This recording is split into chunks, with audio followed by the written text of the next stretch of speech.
Mga kapatid na nananampalataya sa Allah, ang magiging paksa natin sa ngayon ay al-ikhlasu lillah.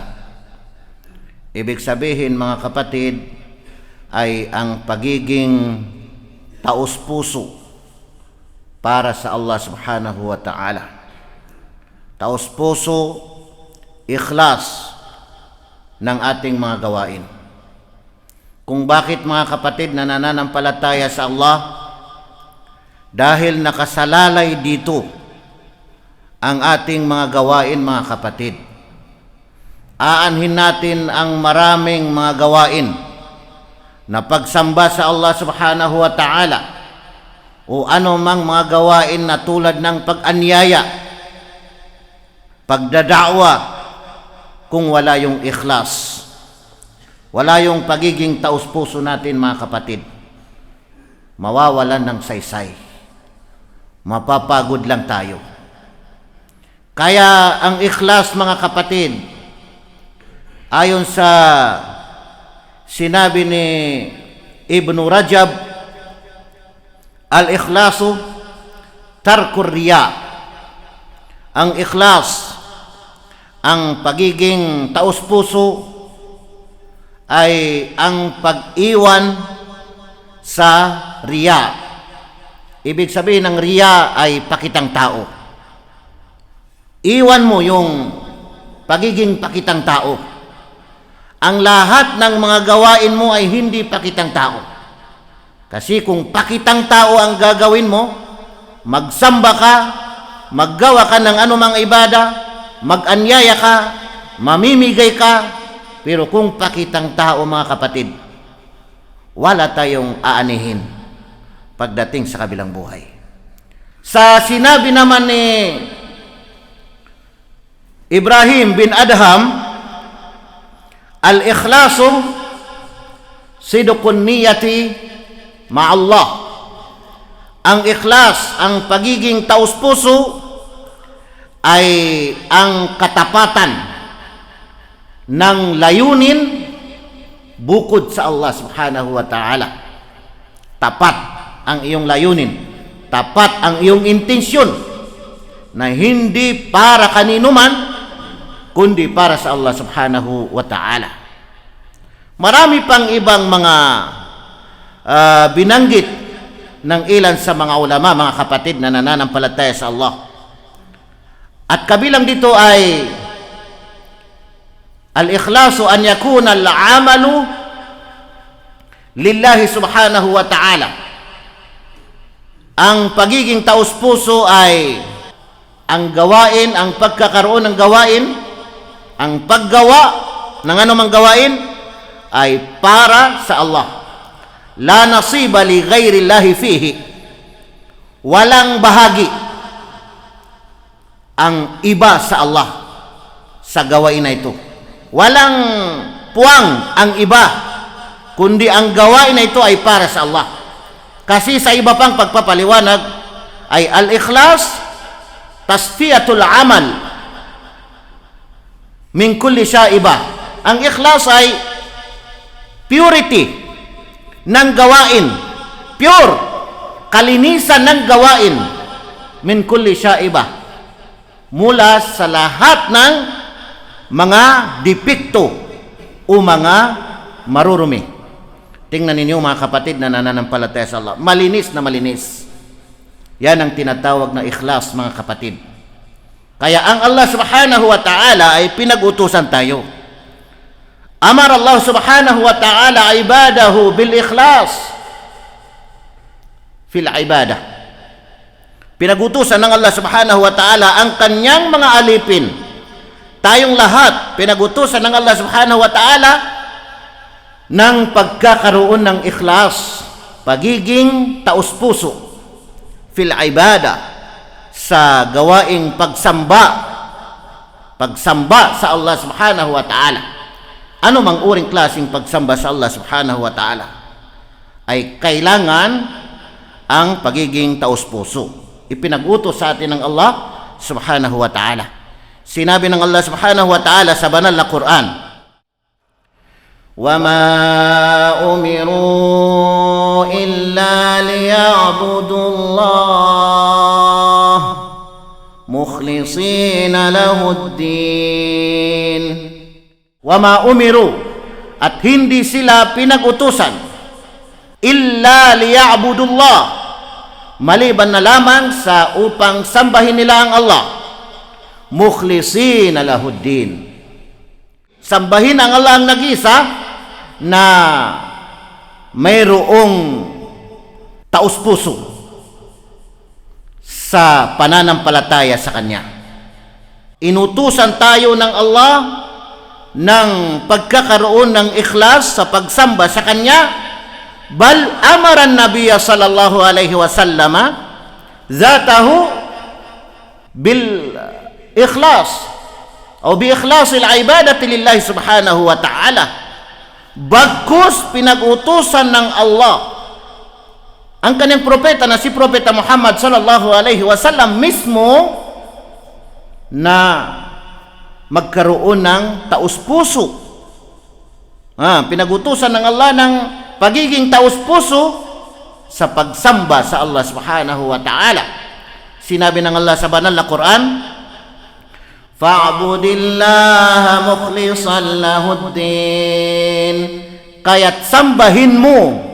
Tingnan ninyo mga kapatid, fa'budillah, kaya't sambahin mo ang Allah, mukhlishan lahuddin, sa pamagitan ng pagiging taus-puso sa pananampalataya sa Kanya. Siya lamang ang sambahin ng may ikhlas. Al-ikhlasu yutahhiru al-qalb, yutahhiru qalbak min al-ghil wal-hiqd wal-khiyana. Ang ikhlas, ang pagiging taus-puso mga kapatid, ay nililinis niya ang puso, ang puso mo, ang puso natin, mula sa sama ng loob, minal ghil wal hiqd, at mula sa hiqd. Ibig sabihin ng hiqd na al-ghillu syadid, matinding sama ng loob, may puot na pagkainggit, wal khiyana, pandaraya o kaya ay pagtataksil. Kaya si Propeta Muhammad sallallahu alaihi wasallam, mayroon siyang ibinigay sa atin na 3 bagay kung gusto natin mawala itong sama ng loob dito sa puso natin. Gusto nating malinis ang puso natin. Kasi may mga tao na ilang taon, ilang pun taon, hanggang ngayon ay nandito pa rin, may problema pa rin dito sa puso niya. Hindi pa rin maalis-alis. Kahit wala na, kahit tapos na, nandito pa rin. Kaya si Propeta Muhammad sallallahu alaihi wasallam, sinabi niya, salasun la yughillu alayhinna qalbu mri'in muslimin, ikhlasul amali lillah wan nushu li a'immatil muslimin wa luzumu jama'atihim. Sahih Ibn Majah. 3 bagay, salasu khisal, 3 bagay, sabi ni Propeta Muhammad sallallahu alaihi wasallam, la yughillu alayhinna qalbu mri'in muslimin, sa ibang riwaya qalbu mu'minin, hindi na magkakaroon ng sama ng loob, matinding sama ng loob o pandaraya o kaya ay pagtataksil ang puso ng isang taong Muslim. Sa ibang salaysay, ang puso ng isang taong mananampalataya. Ano itong 3 na ito mga kapatid? Unang-una, ikhlasul amali lillah, ang pagiging taus-puso ng gawain lillah, para sa Allah. Taus-puso, ikhlas ang iyong pagsasagawa. Pangalawa, wan nushu li a'immatil muslimin, ang pagkamatapat o kaya ay pagbibigay ng payo o paghahangad ng kabutihan sa mga leader, mga imam, mga leader ng mga Muslim, sa mga pinuno ng mga Muslim. Ikatlo mga kapatid, waluzumu jama'atihim, at pananatili sa kanilang lipon. Ibig sabihin ng pananatili sa kanilang lipon, sa pagpapaliwanag, pananatili sa pagdarasal ng Jum'a na kasama ang mga Muslim, at pananatili sa pakikihalubilo sa lipon ng mga Muslim. Huwag tumiwalag. Napakaganda itong tatlong bagay. Kapag nagkaroon tayo, mga kapatid, mawawala na ito dito sa puso natin, mga kapatid. Magiging malinis na itong puso natin, mga kapatid. Kasi napuproteksyonan tayo, mga kapatid. Al-ikhlasu yuhmika min idlali syaitan wa igwaihi. Ang pagiging taos-puso ay pinoproteksyonan kanya. Pinoproteksyonan tayo, mga kapatid, min idlali syaitan, mula sa panlilinlang ni syaitan, ng demonyo, wa igwaihi, at paghahatak niya ng pagkaligaw. Maliwanag ito na nabanggit sa banal na Quran, na sinabi ng Allah subhanahu wa ta'ala, qala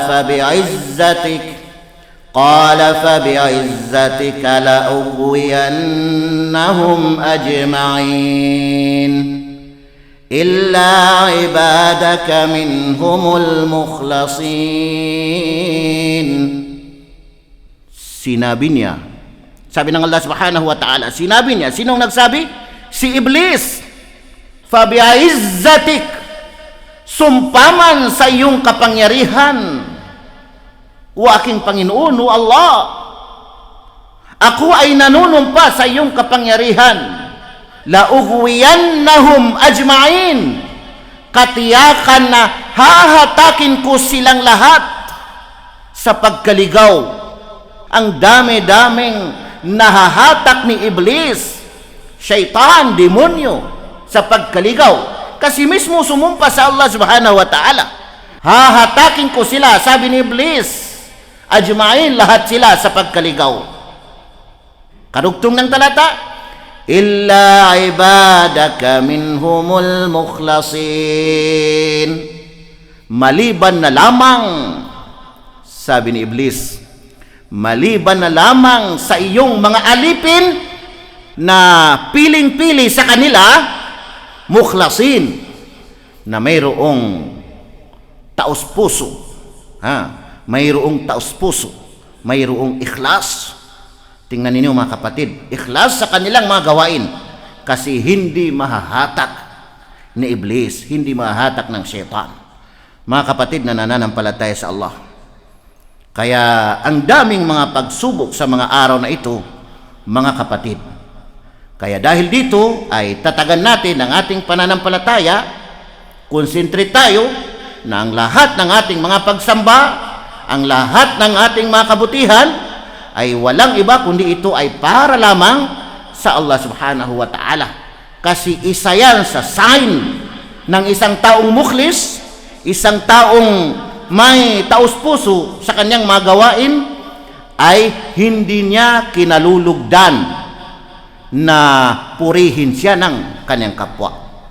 Kung mayroon siyang mga ginagawa na kabutihan, o mayroon siyang mga gawain ng pagsamba, anumang mga gawain, ay hindi niya kinalulugdan na purihin siya. Pero tingnan natin ang ating mga sarili. Kung mayroon tayong ginagawa, halimbawa pagsamba, pagsunod, pamimigay, o ano mga gawain na pagsamba para sa Allah subhanahu wa ta'ala, kung mayroong pumasok sa ating puso na para mapuri tayo ng ating kapwa, ay critical na, mga kapatid. Naalaala ninyo na tarkur riya. Ibig sabihin, ang ikhlas, ayon kay Ibn Rajab, ay pag-iwan sa pakitang tao. Paano ka pupurihin ng tao kung hindi mo ipakita sa kanila? Tingnan ninyo, mga kapatid na nananampalataya sa Allah. Gawin natin ang lahat ng ating mga gawain ay mayroong ikhlas, mayroong pagiging taos-puso para lamang sa Allah subhanahu wa ta'ala. Aqulu qawli hadha wastaghfirullah li wa lakum.